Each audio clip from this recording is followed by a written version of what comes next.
Today I'm going to talk about pain. And so the title of this session is ACIM for those in physical pain. And it seemed really appropriate because I am in physical pain right now. I had surgery, there's extensive nerve damage, and the pain is not manageable. And I say that so that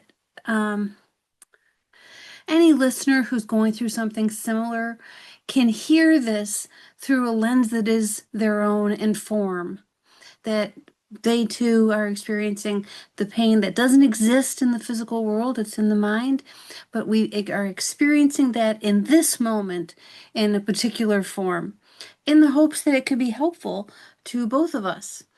So the Course teaches in chapter 28 and throughout that the cause of pain is separation, not the body, which is only its effect.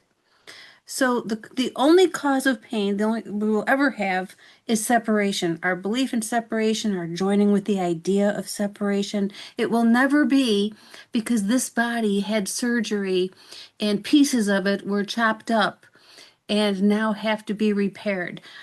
So that's where we see it because we see ourselves as a body. And that's how we talk about it. And that's, living a normal life is talking about it in that way, seeking treatment for it as though it were cause, and moving about the world, apparently adopting the belief we're bodies. But that doesn't have to happen at the level of our thought. I can have the thought the cause of pain is separation, not the body. Join with Jesus and look upon what seems to be happening, what I seem to be, what is happening to the thing I seem to be without judgment, without condemnation, grievances, blame, and all the things that the ego engages in to keep us preoccupied with the outside world. So looking upon things without judgment with Jesus has nothing to do at all with what the body does. The body's going to do its thing. The script is written. It is at the level of the mind where we can look upon it without judgment. So once we join with the idea of separation and we experience the ego thought system of sin, guilt, and fear, believe God is our enemy, project out that thought system into a dream world of illusion, and join with the figure in the dream. When we are experiencing ourselves at that level, the unholy instant that seemed to get us here, there are two purposes for absolutely everything. We use everything to either reinforce the dream or release ourselves from the dream. And actually, that's something that Ken said at a workshop, so I pulled that out. I can't remember which workshop he said it at, but there are two purposes for absolutely everything. So, the ego is so complicated and so fraught and does preoccupy us because of those things. But it's so simple to say the cause of pain is separation. There are two purposes for absolutely everything. Reinforce the dream or release me from the dream. And so if we can keep in mind and just really hold the simplicity of that, then, we can take our eyes off of the myriad of forms that would engage us endlessly. So that cause of pain being separation at the body is from chapter 28. And I'm just going to read a longer quote from chapter 28. The end of dreaming is the end of fear, and love was never in the world of dreams. The gap is little, yet it holds the seeds of pestilence and every form of ill, because it is a wish to keep apart and not to join. And thus it seems to give a cause to sickness, which is not its cause. The purpose of the gap, and that gap that's referenced, is between dreaming and reality. Purpose of the gap is all the cause that sickness has, for it was made to keep you separated in a body, which you see as if it were the cause of pain. The cause of pain is separation, not the body, which is only its effect. So undermining the ego's thought system, this is a quote from chapter 4, The Illusions of the Ego, undermining the ego's thought system must be perceived as painful, even though that is anything but true. So again, Jesus uses those um, uh, absolute terms. Undermining the ego's thought system must be perceived as painful. There is no alternative there. But once we once we identify as a body, which we all have, pain is an inevitability. Whether we experience it psychologically or physically, it is exactly the same. Whether we experience pleasure, that's the same because they all seem to prove I'm a body, I'm defenseless, I'm vulnerable. I can't be the guilty one. It's got to be that guy over there because look at what a poor wretch I am. So I just really like to quote those. And of course, the entire course is written that way. It must be perceived as painful. Um, but again, pain is an ego illusion designed to perpetuate, reinforce the dream that I'm a body in a world. There's no hope. There's only the pathways of the world. And as Ken said, the reason there is no world is that there is no thought system that gave rise to it. And the reason there is no thought system is that there's no guilt. And the reason there is no guilt is that there is no separation. If there is no separation, there is no cause for pain. Pain is necessary. It is the opposite of truth. It's the opposite of joy, the opposite of oneness. So denying the truth, we're left with the opposite, which is illusory and pain. So the world seems to be a place where starved and thirsty creatures come to hate a little while, to suffer pain, and finally die. But that is not the truth in us. So we're described that way. And it can be really hard to read the Course and hear those descriptions of the water we're drowning in. I'm a starved and thirsty creature who came here to hate, suffer pain, and die. And it certainly does seem that way for everybody. No matter how happy anybody seems, no matter how happy we seem, um, you know, we're all still in the same miserable boat. There's no escaping the boat within this closed system. But it's not the truth in us. It's not His will that we be crucified. So it can't be our will. It's an alien will. It can't be that if we saw things exactly as they are, that would be our choice. If we could see the insanity, we can see the insanity studying the Course. Stark raving madness, which is the idea that something here in the dream world of illusion is valuable, worth preserving, something I want to get, something I want to have. I want to get and have it rather than be the thing I'm looking for. That love I believe I threw away, killed, and can never get back to. That idea that we're all homeless orphans who seemingly have no way back home. Um, so we're looking for something to fill us, fill that emptiness. Um, okay, I'm going to quote from chapter 19, section 4. It's impossible to seek for pleasure through the body and not find pain. So there again is the idea. We can't win here.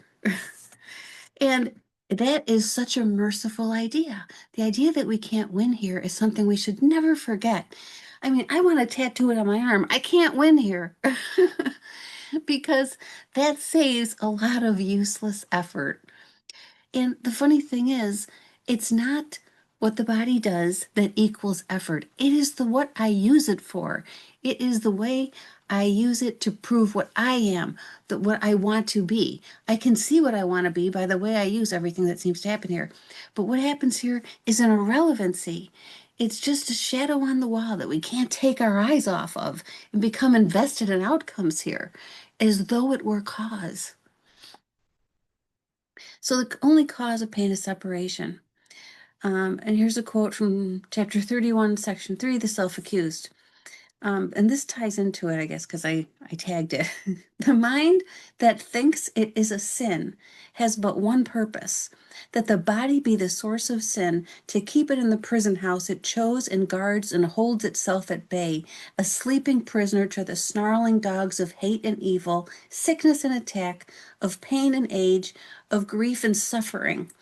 Here are the thoughts of sacrifice preserved, for here guilt rules and orders that the world be like itself, a place where nothing can find mercy, nor survive the ravages of fear except in murder and in death.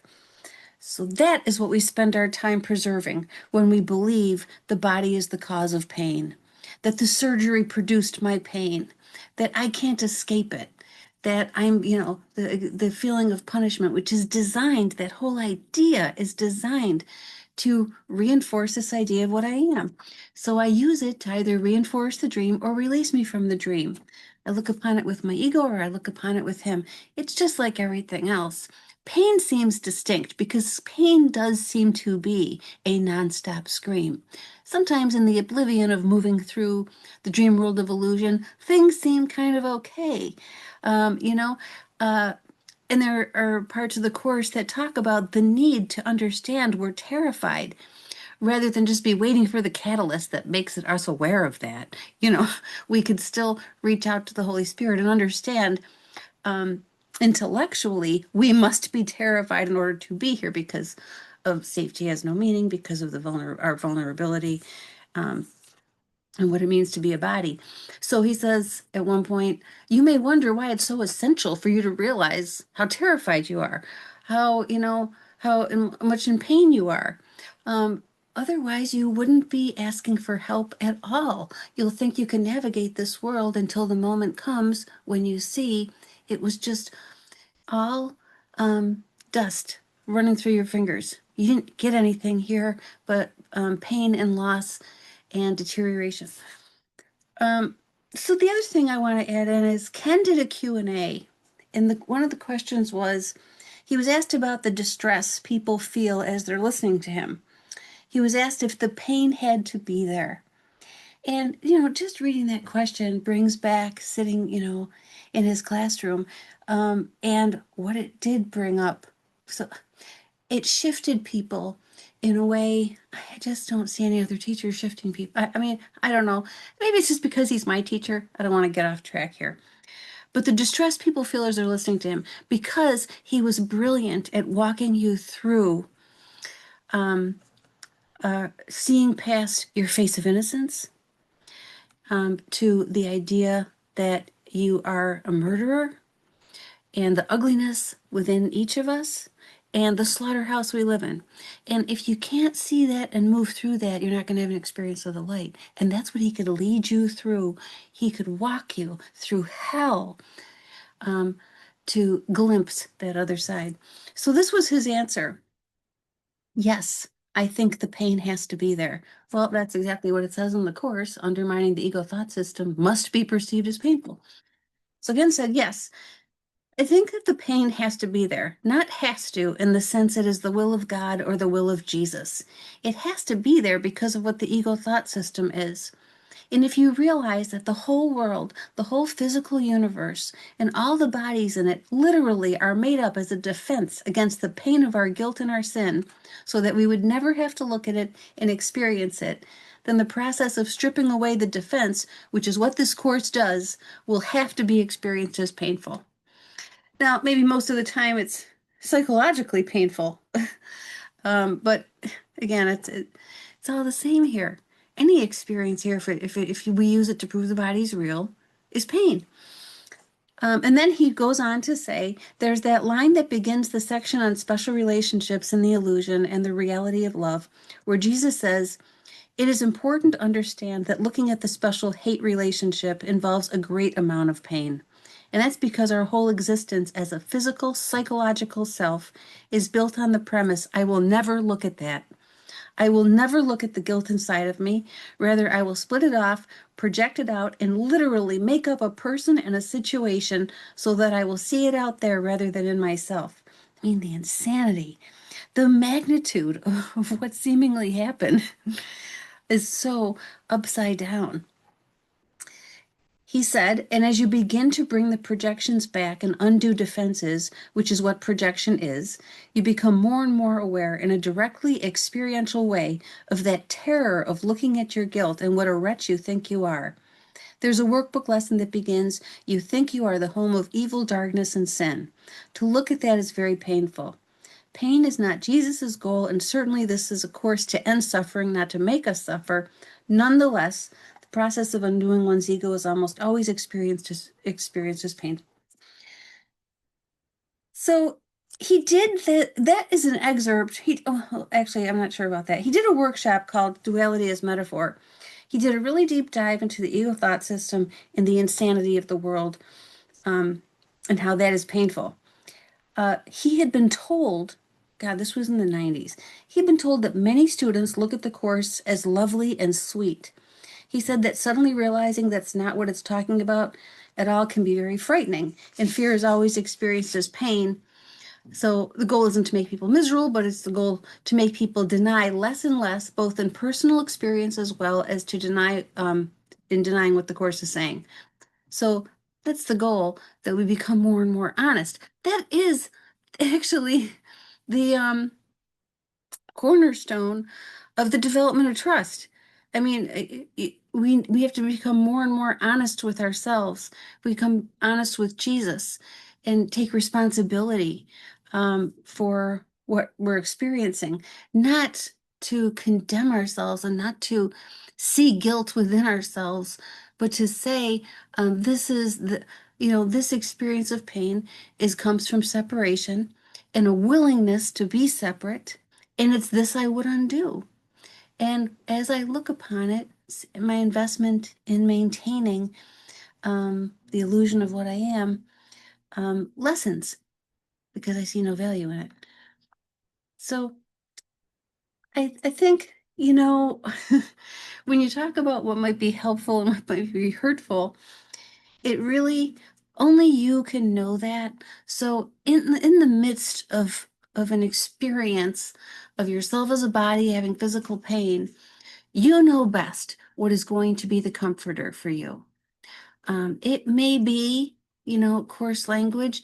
It might be just, saying, I'm gonna, I'm gonna take this medication. I'm going to take a hot bath. I'm going to hold my pet or ask for a hug or seek comfort somewhere to get you through a physically or psychologically painful thing. You can look for it outside yourself while remembering nothing's happening there. Everything's happening at the level of the mind.